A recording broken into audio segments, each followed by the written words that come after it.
Baik, Assalamualaikum warahmatullahi wabarakatuh. Salam sejahtera untuk kita semua, dimanapun teman-teman berada. Mudah-mudahan selalu dalam limpahan keberkahan, kesehatan, kayak gitu ya, dalam menuntut ilmu ataupun di dalam belajar ya, di dalam mata kuliah kita ini gitu ya.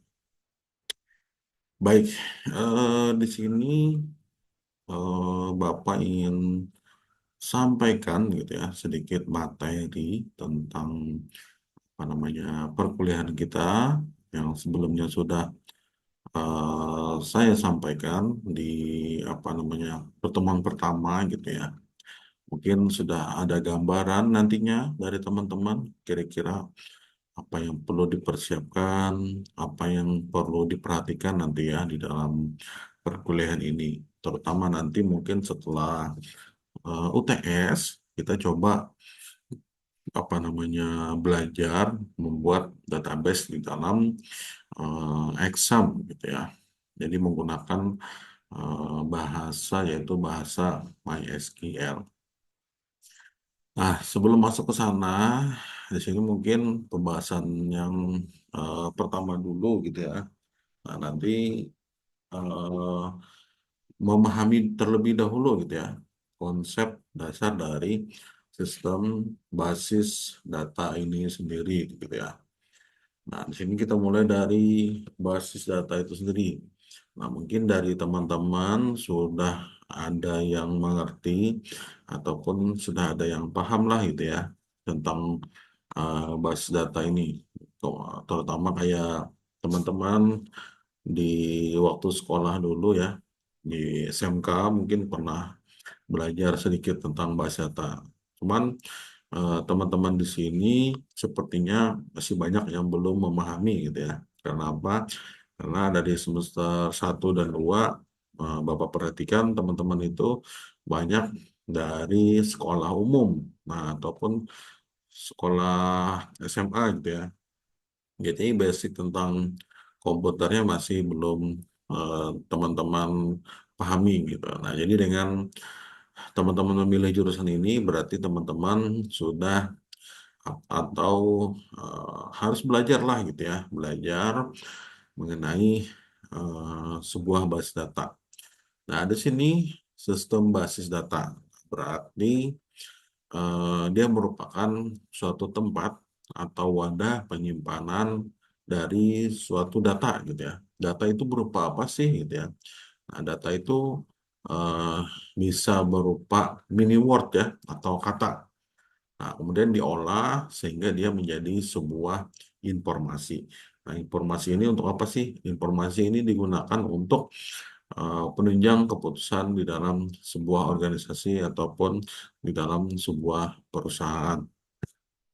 Nah, harapannya dengan teman-teman menguasai ini, berarti teman-teman juga memahami ya mekanisme ataupun tata cara yang sudah ada di sana ataupun yang sudah berjalan yang selama ini secara konvensional atau secara manual.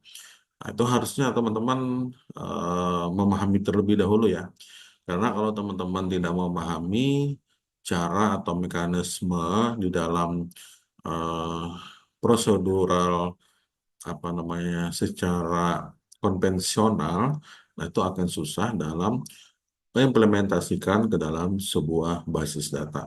Karena apa? Karena kita harus memerlukan analisis yang baik, analisis yang tajam gitu ya dalam merancang sebuah database sehingga database itu nanti bisa mengolah data tersebut dan dapat digunakan sebagai informasi.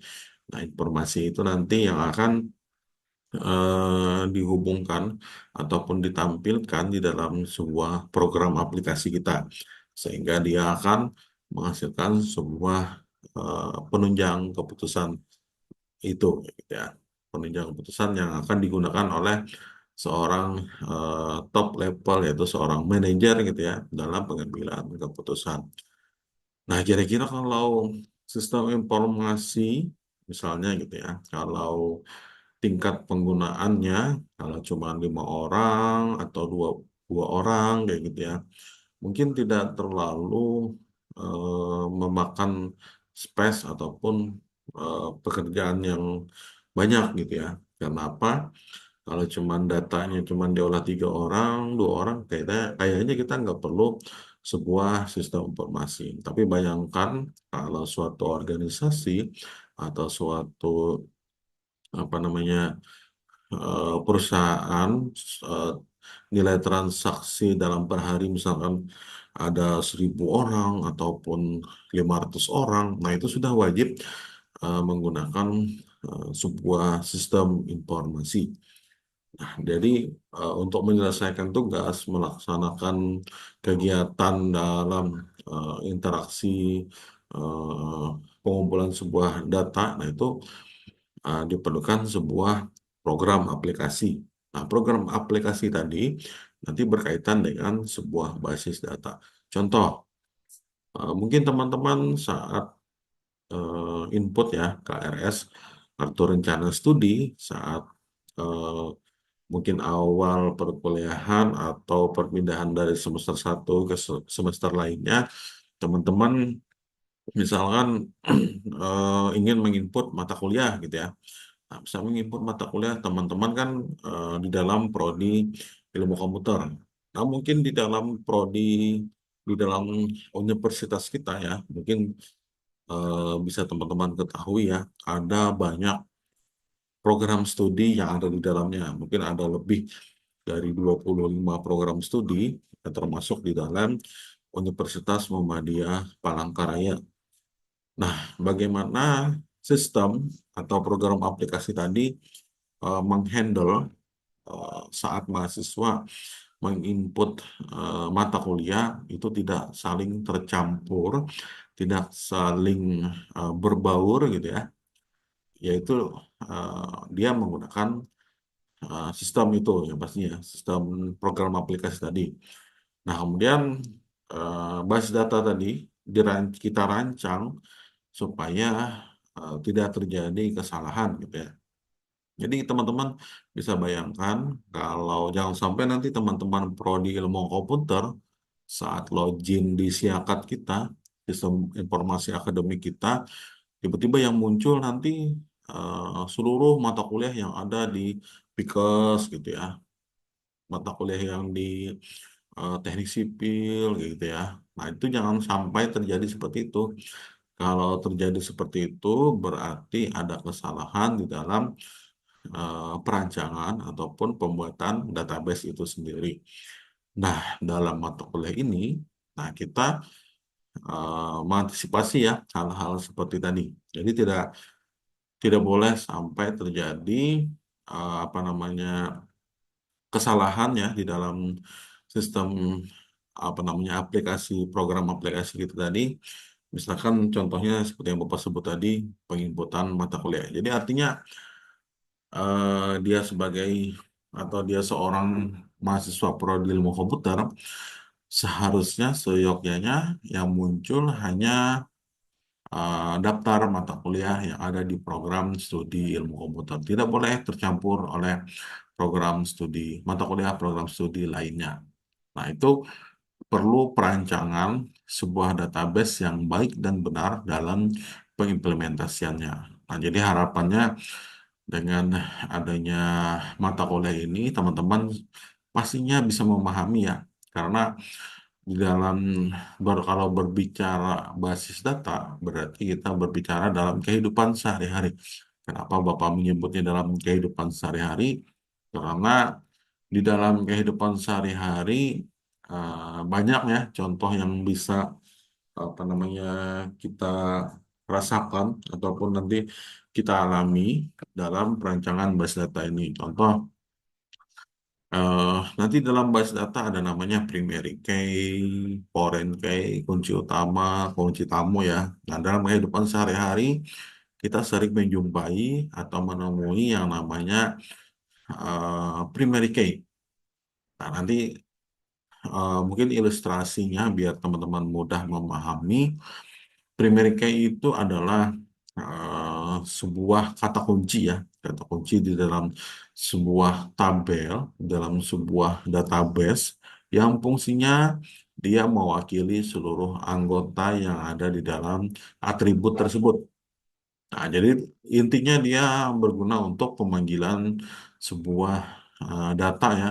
Jadi tanpa primary key atau kunci utama dapat dipastikan sebuah basis data tidak bisa berjalan dengan baik ya pastinya. Kenapa? Karena basis data itu sendiri sangat lekat ya, sangat erat berkaitan dengan primary key atau kunci utama dalam kehidupan sehari-hari gitu ya. Nah, jadi kita eh, di dalam menentukan sebuah pemanggilan data, kita harus tepat dalam menentukan kunci utamanya.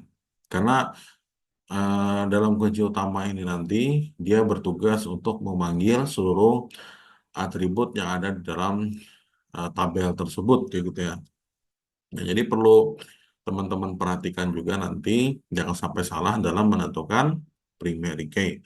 Contoh dalam kehidupan sehari-hari gitu ya, seperti sidik jari. Nah, sidik jari itu biasanya digunakan seseorang untuk misalnya absensi ya. Kenapa ya? Mungkin teman-teman bisa punya pengalaman gitu ya, ataupun pernah berpikir, kenapa sih orang harus fingerprint gitu ya? Misalnya para dosen, teman-teman sering lihat kami sering absen gitu ya di gedung rektorat untuk absensi. Nah, itu ternyata dalam apa namanya sidik jari kita sudah terkandung sebuah data gitu ya, ataupun sebuah perwakilan data. Artinya jangan sampai tertukar ya, jangan sampai tertukar misalkan Bapak Sutami yang absen sidik jari tiba-tiba yang data yang muncul adalah Bapak Rizky ya gitu ya. Nah, itu kesalahan dalam penentuan basis data. Artinya eh, dalam penentuan primary key tersebut sangat berperan penting ya, seperti yang Bapak bilang tadi. Kenapa? Karena sidik jari itu dia mengandung primary key yang sangat kuat kayak gitu. Nah, kembali lagi kayak tadi contohnya saat teman-teman login di dalam apa namanya sistem siakat yang muncul hanya daftar mata kuliah prodi ilmu komputer gitu ya. Kemudian tidak boleh program studi yang lain muncul. Nah, itu ternyata primary key yang digunakan adalah NIM teman-teman mahasiswa kayak gitu. Jadi dengan NIM mahasiswa ternyata bisa membedakan data satu ke data lainnya.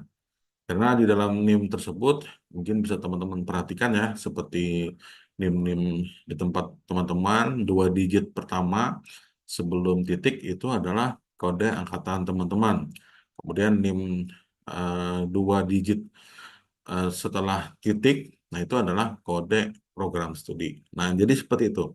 Jadi sebuah basis data memisahkan antara data satu dan data lain, yaitu dari dari primary key-nya atau kunci utama. Nah, jadi nanti dalam eh, perkuliahan ke depan nanti eh, teman-teman lebih banyak memahami gitu ya, memahami dalam perancangan basis data itu sendiri.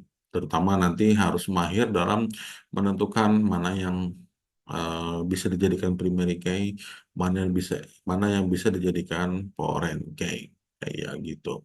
Mungkin itu aja dari Bapak. Kita lanjut di pertemuan selanjutnya. Bapak Iri, wassalamualaikum warahmatullahi wabarakatuh.